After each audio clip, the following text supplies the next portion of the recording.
You are Locked On Magic, your daily Orlando Magic podcast, part of the Locked On Podcast Network, your team every day.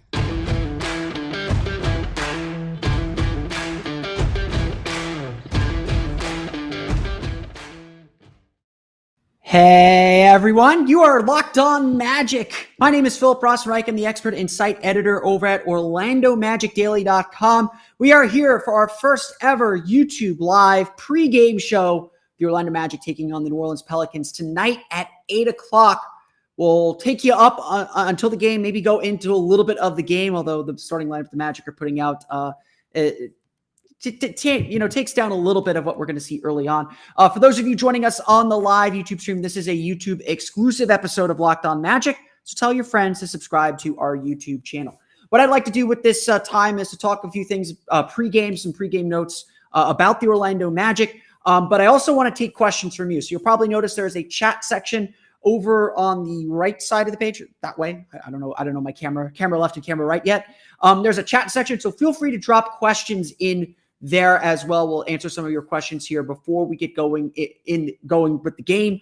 I don't want to take up too much time before the game, but I do want to chat a little bit about the Orlando Magic before we tip off. So while we're waiting your questions, don't be shy to ask away. I'm here for you guys. That's why I'm here. And of course, we'll have our Spotify Green Room tomorrow at 5 p.m. as well. So we'll talk more Magic basketball there. Of course, the big story coming out of today's game is that the Magic are going to try out a brand new starting lineup. Your Orlando Magic will start Cole Anthony, E'Twaun Moore, Gary Harris, Mo Wagner, and Mo Bamba. I'm already seeing some people that feel a little disappointed about the new Magic lineup, but Coach Mosley really said it after the game that or said it before the game, just a little while ago, actually, that this is really about seeing different lineup combinations, seeing different groups playing together. And so don't take anything you see with these starting lineups as set in stone. Obviously, E'Twaun Moore is not going to start. I suspect E'Twaun Moore is not going to play very much at all this year. Mo Wagner will not be the starting power forward. What I think Coach Mose is trying to do here is just make sure that he gets certain groups out on the floor together. What this means is we'll probably see RJ Hampton and Jalen Suggs playing together a lot. That's exciting. It's a chance to get Franz Wagner in a little bit against some second unit guys, give him a little bit of confidence after he struggled with a shot, although Jamal Mosley continued to be very, very complimentary of the way that Wagner played, really. And so I'll highlight some of those coming up here in a minute. So don't look too deep into these starting lineups. Don't look too deep into what we're seeing. I'm already seeing some questions, and a lot of them having to do with the lineup here. Let's hear from C. Keith 124. He asked, do you expect Moore to play much during the regular season? We have another comment about E'Twaun Moore as well. This one coming from Bill 9352 saying, E'Twaun looked really slow afoot in Monday's game. I would actually agree with Bill there. I'm an E'Twaun Moore fan. I've been an E'Twaun Moore fan since college. He was at Purdue while I was at Northwestern. He was one of my favorite players to watch in the Big Ten while I was in school.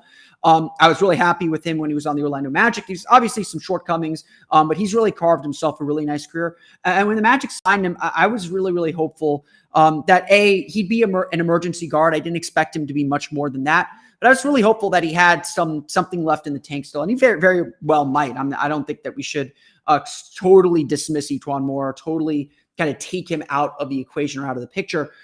However, I would agree that he did not look very good in Monday's game. Definitely looked a little bit overmatched and just didn't really fit what the Magic had. I think Josh Robbins of The Athletic wrote it on in one of his articles that he suspected that the Magic only signed E'Twaun Moore and filled that 15th roster spot because of Michael Carter-Williams' injury. And that made a lot of sense to me because that would have been the role that Michael Carter-Williams would have played. And I think Carter-Williams fits what the Magic are trying to do a whole lot more than E'Twaun Moore. So I don't think E'Twaun Moore is going to play a lot. I think this will be the most we'll see him play this season. So I do think that is part of this equation and part of what we're seeing here. I think the Magic value the veterans, a veteran in that group. They obviously have Gary Harris in there. It really does sound like the Magic want to make sure there's at least two veterans kind of hanging around these lineups. So at least here in preseason, having a guy that knows what he's doing, knows what he's running in E'Twaun Moore, I think really does help the team. Should be noted, that I watched Etuan Moore's practice availability from yesterday on OrlandoMagic.com. Etuan, really, he has the championship experience with the Suns last year. And I think that's another reason why you want him out there. I think that's another reason why he's hanging around a little bit. That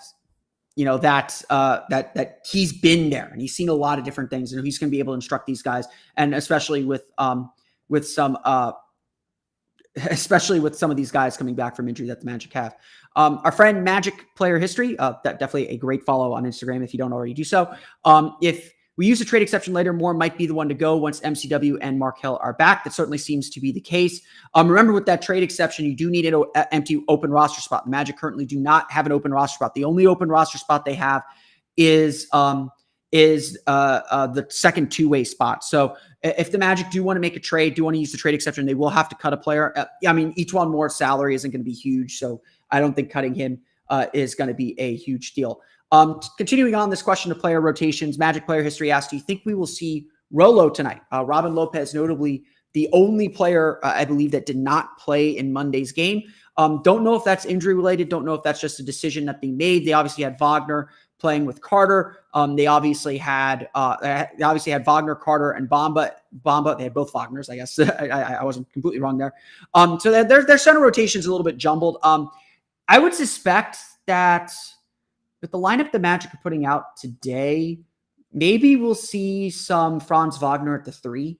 And so that might get Robin Lopez on the court. I would like to see Robin Lopez on the court, of course. I think, I was a bench warmer. I always love it when people play. I would hope to see Robin Lopez get some run on the floor, but we don't know if it's an injury or anything. But I think this is kind of Robin's role. I think he understands that he's going to be in when he's going to be in. So he's not gonna complain too much about playing time. I think we all know what he can do. I think we will see him in preseason at some point. I don't know if Wendell Carter. I'm sure Wendell Carter will get his minutes. But I think we will see Rolo, of course, at some point. It is the preseason. For those that are just joining the YouTube live stream, feel free to drop your questions. I'm here to answer your questions. We'll talk a little bit about the Magic's game against the Pelicans. I may turn my screen over to camera left and put the game on my TV here when we get a little bit closer to 8 o'clock tip off. We'll maybe hang around till that first commercial, get a sense of what we have. Orlando Magic Daily staff writer Isaac Ryu asks, what matchup are you looking forward to the most tonight? Now that these lineups have been announced, I am actually really, really, really looking forward to seeing Mo Bamba play against Jonas Valanciunas. Obviously, Brandon Ingram's out tonight. Zion Williamson is out tonight. Mo Bamba, Jonas Valanciunas is the kind of guy that Mo Bamba would typically really struggle with, I think. Jonas Valanciunas is a really physical player, really good on the glass, can stretch out to the three-point line now. I think that's going to be a real big test for Mo Bamba. We had obviously a really nice game against the Celtics. Did some good things. I think he's still kind of getting his legs under him. And obviously I think he played much freer defensively, but still made some mistakes. But this is the kind of matchup, again, and I think Robert Williams and Grant Williams are kind of the same way. This is the kind of matchup that I think can give Mo problems. And so I want to see how he handles the physicality. So the fact that we're going to get Mo Bamba going up against Jonas Valanciunas right up off the tip, I think that's a great test for Mo. Mo had a really good preseason last year. Remember, he scored a lot of points. He looked really good. He can put up numbers when you give him time. When you put him on the floor, he will put up numbers. The question that I have is, okay, how does he do against these physical players? Is he going to be a bigger defensive presence? Obviously, 4 blocks was pretty solid in Monday's game. There's a lot of encouraging signs from Mo in Wednesday's game or in Monday's game. So seeing him match up with Jonas Valanciunas, obviously, guys are kind of mixing and matching lineups. So, I don't know what Willie Green's plan is for this team, but Mo's obviously put on strength. This will be a really big test for him. Continuing on with our questions here, Alex Simpson asks, I kind of like what I saw with Harris and Ross on the floor at the same time. Do you think they do Ross a solid and move him before the deadline? Yeah, I really like that too. I think Terrence Ross, the only thing I disliked about it, and I've been a little bit open to the idea of starting Terrence Ross. The only thing I disliked about it is Terrence Ross is a bit of a chucker, and that's okay. That's what you want him out there to do. And I still think that is better coming off the bench than with that starting group. I felt like at times he kind of took them out of their rhythm as a group because you're so focused on getting Ross open. And I think you can better do that with those bench lineups. And I think you get more effectiveness out of Ross with those bench lineups than you necessarily can with that starting group. But Gary Harris, really impressive game. I went back and actually watched the game again. Tatum got him a few times, but he held his ground really well with Jason Tatum. I'm a big Gary Harris fan when he's healthy. He looked pretty healthy. I don't think he was looking for a shot very much, which I'm fine with. I think that's okay. But I do really like that. I do really like how Gary Harris played. And we all know Terrence Ross. Terrence will be fine. I don't worry about a bad shooting night from Terrence Ross. It happens regularly with him. He knows how to get himself right. So I'm not super worried about Terrence Ross. The only thing I'd be worried about is on the Terrence Ross podcast, he did mention that he had a back issue during the summer that he needed to get checked out and fixed. So I do think that Ross will be fine. At the end of the day, I do think he'll be okay. Keep the questions coming. I do really appreciate it. We'll talk a whole lot more about it. As far as the trade deadline, that's really far out.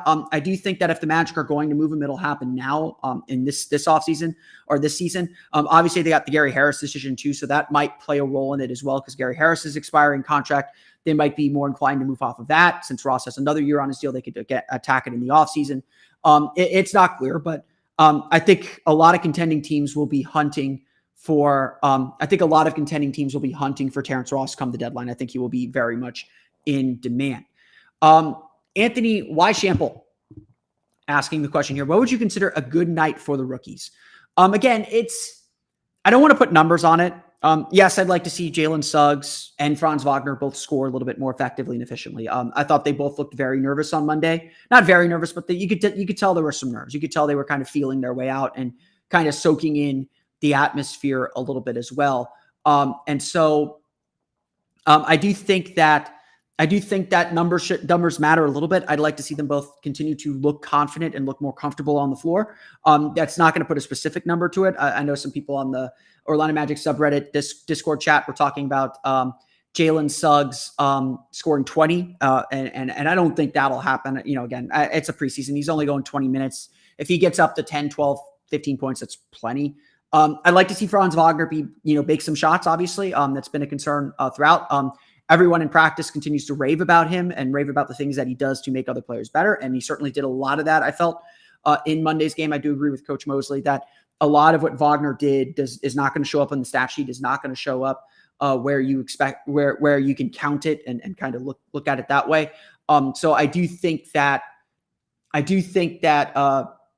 Wagner, is doing fine. Again, it's just looking comfortable. Do they look like they belong? Do they look like they're getting more comfortable? They're getting more confident in what they can do and how they fit into this team. I think that's really the big thing coming out of these games for these young guys. Bill 9352 asking a big question. Is there any word on Chuma status? No word yet on Chuma status. He's out tonight again. He did travel with the team, which I take as a good sign. I don't think Jonathan Isaac or Markelle Fultz traveled with the team. They're obviously further away. The idea was that what I had heard was Chuma was still day to day, still kind of going through his protocols. I don't have any information to suggest this, but I would suspect that he'll be fine for Sunday. I do suspect that we'll see him in at least one preseason game before the season begins. From everything that I understand, it's not something they think will keep him out for the start of the season. It's just something they want to be careful about and make sure that they take care of their business with. They take care of well. On that note, I do think it's important to note that we haven't seen the Magic starting lineup yet. I think that is a big thing, obviously, for this team. We haven't seen the full starting lineup. We haven't seen the full team, and I'd be curious. I'll put the chat overlay on. Does that work? I don't know if that works. We'll put the chat overlay on here. I'd love to hear your starting lineups. I'm playing around with this toy here. I'm sorry. I'd love to hear your starting lineups. What do you think the opening night starting lineup for the Orlando Magic will be? I'll give mine right now while you type it in there. I do think that we'll see Jalen Suggs, Gary Harris will both be in the starting lineup. I do think Chuma Okeke will ultimately be in the starting lineup as well, and I think Wendell Carter will start at center. So that leaves us with one position open. Are the Magic going to go with Cole Anthony as the starting point guard and try and keep a more traditional line, kind of keep a lineup that we suspect will be able to slide Markelle Fultz right in when he's ready to go? Will the Magic go with Franz Wagner and go with a big lineup with a big three? Will the Magic go with Terrence Ross like they did on Monday? I don't have that question yet. I would say if I were starting today, I would probably go with Cole Anthony as the starting point guard. I don't know if I'm quite ready to trust Suggs with that responsibility yet, although the Magic seem to believe that Suggs is a point guard. So maybe they keep Cole off the bench. Maybe they go RJ Hampton. Hampton I thought looked really good in that first half the other day. Maybe they stick with Franz Wagner and start him on opening night. I do think it's very much up in the air who the Magic go with the starters. Obviously, we haven't seen all the information. We've only seen one preseason game, which isn't very much. Magic player history predicts Suggs, Harris, Franz, Chuma, WCJ. I think that is a very good prediction. I think that is very, very likely the team's starting lineup when they open up in San Antonio 2 weeks from today, 2 weeks away from the beginning of the NBA season. It's definitely a really, really exciting time. Obviously, we have the big game tonight against the Pelicans. Like I said on the podcast, it's not important. The other team isn't super important. I'm not so concerned about what the Pelicans are doing. I'm not so concerned about them. And, obviously they won't have Ingram. They won't have Williamson. It's more about the Magic. It's more about what the Magic are doing. It's more about what they want to accomplish. And we're seeing a lot of the same starting lineups again. I think it's that wing position. I think Harris and Suggs are firmly in the starting lineup. It's going to be whether you go Ross, Franz, or RJ Hampton. I'd love to know what some of you think about RJ Hampton in the game that he had Monday. I thought he had some really good moments and was really impressive in a lot of ways. I really think that he's going to take to Jamal Mosley a whole lot here. But where was I? I do think that what we need to see tonight again is something that Jamal Mosley talked about before the game. He really talked about how the benchmark for this team and the way that he's judging success right now. Obviously, it's not about wins and losses. The way he's judging success right now is our guys getting into the ball, our guys putting pressure on the ball defensively, our guys, keeping their hands up in passing lanes in transition. Are the Magic getting after guys? Are the Magic playing physically? Are the Magic getting out in transition? We heard him talk about playing 21 pace, which means getting up the floor and into the offense within 3 seconds in the shot clock, 3-4 seconds into the shot clock. Are we seeing guys, playing with the right energy, which is really the big message throughout all of training camp was, are guys playing with a ton of energy? That's been a huge thing. And the energy was certainly there Monday night. It's been there every time you walk into that gym. There's definitely a very good vibe about this team. And I think, what was interesting about Monday was the team got dealt a little bit of adversity. Jaylen Brown was going at them hard. They were down a little bit and they were able to come back and really kind of put their mark on that game. There's a lot to judge here when it comes to these preseason games. It's not always about the score, obviously. It's not always about the final result. I saw some people were like, why are we celebrating a loss? I'm like, because the Magic didn't lose the game, really. They lost the game, but who cares? It's a preseason game. Everyone played really, really well and looked really, really impressive. And you could feel, Cole Anthony, I think, said it really well after the game. They had 2 all-stars. We went toe-to-toe with them. We feel really good. There's a lot of confidence. And again, not necessarily I want to see them win the game. I don't care about winning or losing the game. I want to see them do all those things again. Replicate the success. Do it all over again. Anthony Weishampel back with another question. Do you expect a lot of changes in the starting lineup from game to game early on? I do not. That is one thing that I think Steve Clifford had 100% right. You want to try and maintain a consistent level of a consistent playing groups and have some idea of who you're going to play with and try and build that chemistry this way. I know Mosley did say today before the game that one of the reasons he wanted to change the lineup was so that you could kind of gain chemistry with everyone. And so if you change the lineup, you'll be able to kind of slide right in because obviously injuries happen. You have to be able to build chemistry and cohesion pretty quickly. On a moment's notice even. But I do think it is valuable for players, especially young players, to have a consistent playing group, to have a consistent playing time, to start the game the same every game. You don't want to change things up too much. I do think that can throw guys off rhythm, and this game is all about rhythm, especially, on a tired night, on a long night. You insert lineup changes subtly and slowly, I think. So I do think that that the Magic will pick a starting lineup and stick with it for a little while. Again, I'm with a lot of you. I thought that Steve Clifford sometimes was a little too slow to change lineups that were clearly not working, but I do agree with that idea, with that sentiment, that you stick with what you have. You stick with what you have there. A kind of a long-term question here. Noel Vargas asks, what should we be looking for in return for trades when we trade Ross Harris or someone else? At this point, I think the Magic should be looking for future assets still. I think they should be willing to take on some money right now to get another first-round pick, to get maybe a young player they're kind of interested in, to maybe take a chance on a higher-priced player that isn't clicking with where he's at, that can help this team in the short term. Our friend Keith Smith of Spotrac really had this line. He follows the Celtics as well as the Magic. He had the line, the comment that someone's going to get a really good guard when the Magic need to trade them for a wing. I think you can look maybe to fill a roster spot a little bit, to fill a need. But with the trades right now for the Magic, they need to be future focused. We don't know what this final piece of the puzzle is. And that really gets into one of my big goals for the season. I agree with Jeff Weltman. This is not about wins and losses. This is not about what your record is at the end of the season. This season is about building your foundation.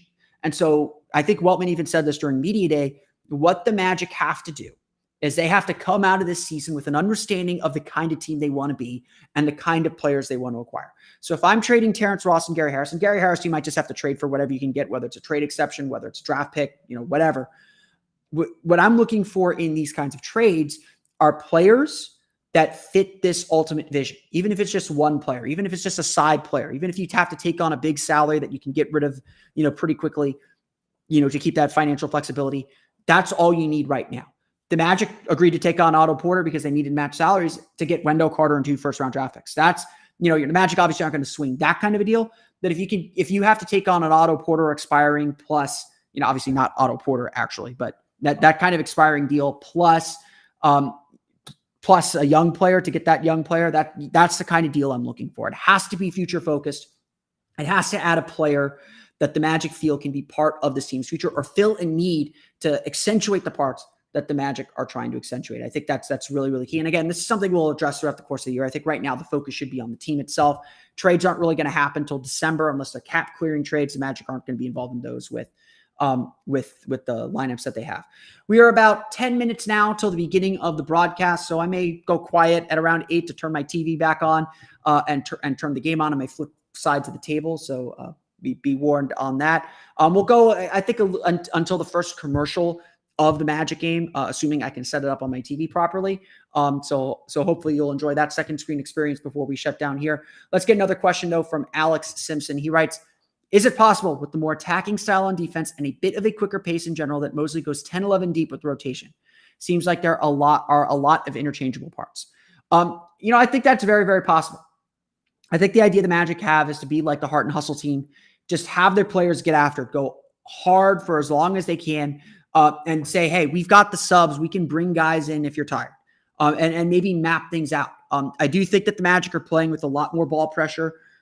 That was certainly a promise. I think that was certainly something that the Magic delivered on Monday. They were trapping a lot more, especially when the ball got in the paint. They would swarm. They would have 2-3 guys to the ball. They'd be swiping for steals and raking for steals, and they fouled a lot because of it. And so I think there's still some things to clean up. I still think there's some backline rotation stuff to clean up. Maybe too many guys are digging in at the ball. But the Magic are definitely seem like they're more willing to double. They're more willing to trap when they get the ball in locations where they want. Part of their principles, it seems like, is to make these kinds of plays and to be opportunistic and really go after teams and try and create some turnovers. So, yeah, I think they're going to do that. I think that can be tiring. It would not surprise me if they go a little bit deeper. I think 11 guys is still a whole lot. That I do feel comfortable with 11 guys playing on this roster. There are definitely 11 players that I am very, very comfortable playing on this roster. I've said it throughout the course of the offseason. My big concern was that one of the young guys would be squeezed out of the rotation. If the Magic were going to keep a 10-man rotation, I suspected it might be R.J. Hampton. I don't think that anymore. I think R.J. Hampton is really, really good. But in order to play all those guys, you're going to have to sit some. You're going to have to try some funky lineups.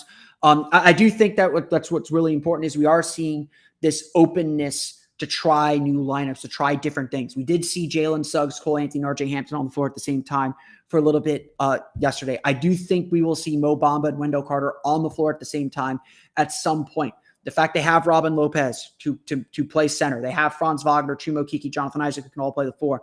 They have ways to fill in those minutes if they want to try some of these more offbeat experimental lineups. Again, would not surprise me if tonight we see Wendell Carter and Mo Bamba playing together. I think New Orleans is a fairly big team and a team where they can test that out and kind of try it out a little bit with a more favorable matchup and see if it's something that can work or see if it's something that is worth exploring a little bit more.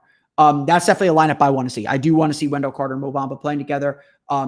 This group may not be the right group to do it. You probably can't do it until Chuma is back, maybe even until J.I. is back. But I do think that we will see continued experimentation with these lineups and with these playing groups. Again, we are about 3 minutes until the broadcast starts. I'm going to actually turn my TV on and get ready for the game myself.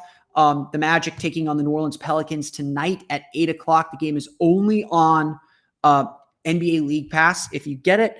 Otherwise, it'll be on, I believe it's 96.9 The Game here in Orlando, as well as 7:40 a.m. in Orlando. Don't quote me on that. But it is on the Magic Radio Network as well with our pals Jeff Turner and David Steele on the call. We'll get them back on the air for television on Sunday against the San Antonio Spurs. The final two preseason games for the Orlando Magic, Sunday's game against the Spurs as well as Wednesday's game against the Celtics, is going to be on TV on Bally Sports Florida. So that part is exciting. It should have been off already. I don't know why that's still on. I'm turning my TV on to get the Magic game on here. If you have any more questions, feel free to drop them in the chat. I am here for you. I'm really looking forward to watching this game. I really loved what the Magic did on Monday.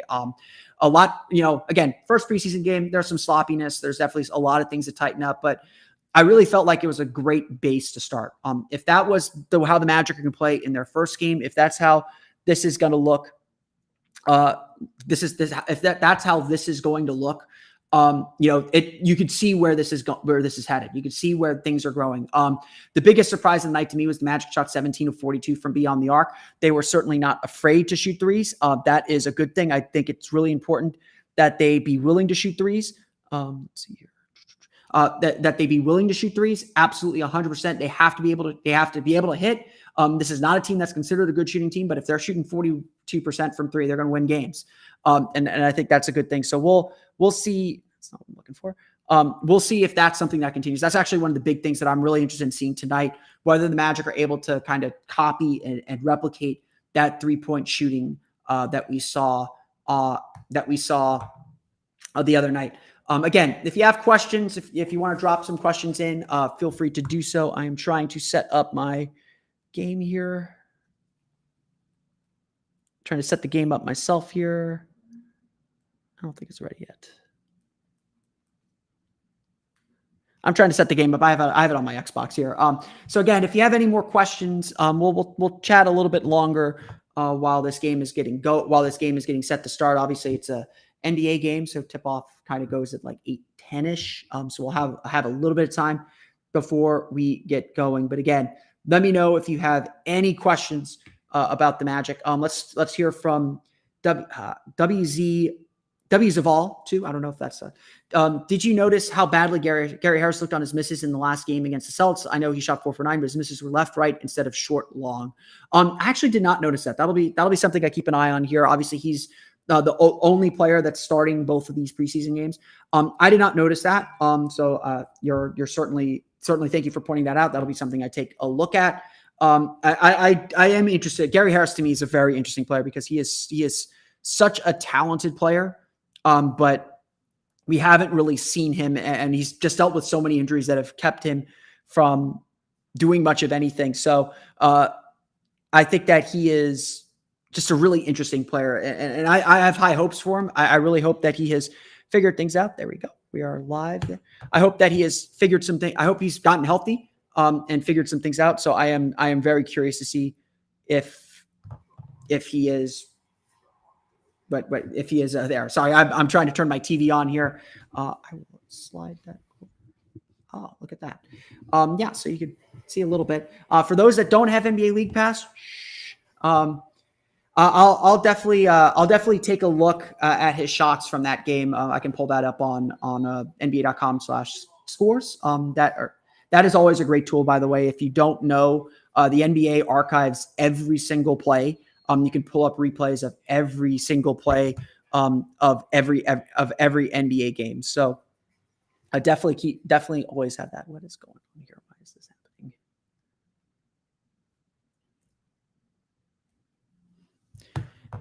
Yeah, so there we go. The Magic getting set to take on the Pelicans. Bally Sports New Orleans broadcast has begun. So hooray. Again, what I'm expecting from this game, it's not important whether the Magic win or lose. Yes, would I like to see the Magic win? Absolutely. I took the other game, the game on Monday night, as a win for the Orlando Magic as well. But what is important is that they play with the same energy, that they continue to move the ball, that they continue to defend. Again, at a highish level, you want to see mistakes start to come down. You want to see them continue to get better. Again, I say this all the time. You want to be better with each progressive preseason game. You want to, as the regular season gets closer, you want the team to look better, to be better. And so I think what we want to see is the Magic be better. Where did they struggle on Monday night? I really felt like their defense, especially on the three-point line, was a bit rough. Obviously, Jaylen Brown, Jason Tatum both got in the lane. They won't see a star of that caliber in this game with Brandon Ingram out. So I like to see them kind of choke off Devontae Graham a little bit. Devontae Graham's going to get going here. He's going to have a lot of opportunity. I want to see the Magic do well against him. I want to see the Magic defend the three-point line a lot better. I want to see the Magic rebound a lot better. That was a huge problem in Monday's game. They gave up a ton of rebounds. My big criticism of Wendell Carter has been he's not the greatest rebounder in the world. I know Mo Bamba got a lot of rebounds. He got 10 rebounds in that game, but he gave up his share of offensive rebounds. So I just want to see the Magic be better rebounding the ball. The Magic have good guards who can rebound. So I do want to see that tonight as well. Again, and offensively, I want to see them replicate that three-point shooting. I think that is absolutely key to this team's ultimate success. Let me see if I can figure this part out. There we go. Yeah, so we're coming up live. We're coming up live here as the Orlando Magic take on the New Orleans Pelicans for preseason game number 2. So again, I'm going to hang out here probably for another 10 minutes or so. So feel free to drop your questions in. If you're watching the game wherever you are, write down your observations. We'll share them and discuss them a little bit. Obviously, I'm getting ready to turn around and watch the game myself. We'll have complete coverage again on OrlandoMagicDaily.com, as well as a full episode of Locked On Magic later on today. So I appreciate everyone who's joined us for this experiment with this live show, with this pregame show. Again, we just got access on the Locked On Podcast Network to our YouTube pages. We're trying this out. So I am going to try out some YouTube exclusive stuff like this so we can interact more directly. I would like to remind everyone that tomorrow at 5 p.m., that's 5 p.m., we will be having a Spotify Green Room. So just follow me on Twitter at @PhilipR_OMD for that Spotify Green Room link. Around 5 p.m., we'll get going with that. That'll be your chance to ask questions more directly, to be part of the conversation as well. We'll chat, again, maybe 30 minutes or so as well, just like this. So, whatever questions you didn't get answered today, or if you think of something after tonight's game, feel free to send a question my way. Feel free to send something my way. I am happy to answer all your questions. That's why I'm here. That's why I want to do these things. That's why I want to interact more directly and more personally with you guys. We have the technology. We can rebuild it. We can make them better, faster, stronger than they were before. I don't have the sound effect to go with that. So again, I appreciate everyone who joined for the pregame show. I'm gonna hang out here for a little bit. Maybe watch the first 4 or 5 minutes of the game on here with you guys. So I'll probably turn around. You'll probably see me just turn around, watch the TV, because it's much better than watching it through this screen. It's too many screens. Again, if you have any questions, feel free to pop in with them, and we'll get going with this game. I'm really excited to see Magic basketball once again, of course, as always. So again, any questions you might have, feel free to jump in. And of course, I'm always available to answer questions on Twitter at PhilipR_MD. as well as at O Magic Daily. I'm here to answer questions for you guys. I'm here to give my analysis. I feel like I know a little bit about the Magic. I'm here for you guys. So if you have questions, if you can't answer them, I'll try and find answers. I'll try and find the stats, find the info to get them to you. That's kind of my promise each year. And I try to hold up to that. Obviously, can't be perfect all the time. So I do appreciate that. I'm really excited to get this game going. I don't know what's going on with Zion there, but let's get this stuff out of the way and get to tip off, please. Because it's time for tip. This New Orleans team is still interesting. I'm not gonna lie. I think they are kind of an interesting team as well. I'm seeing people kind of leave the room. We'll kind of end this experiment now. Then I want to thank everyone again for joining today's YouTube live, talking about the Magic, pregaming this Magic Pelicans game. Appreciate everyone who joined. We'll do this again sometime soon. Again, don't forget to join us for our Spotify Green Room at 5 p.m. on Thursday. We'll answer more questions then, of course, as well. Once again, thank you all again for those who are able to join, for those who are able to get questions in. We'll do this again sometime soon. Be sure to subscribe to Locked On Magic, whether you do so on YouTube or wherever you download podcasts. Appreciate everyone for joining for this experiment. We'll see you all again for another episode of Locked On Magic Live.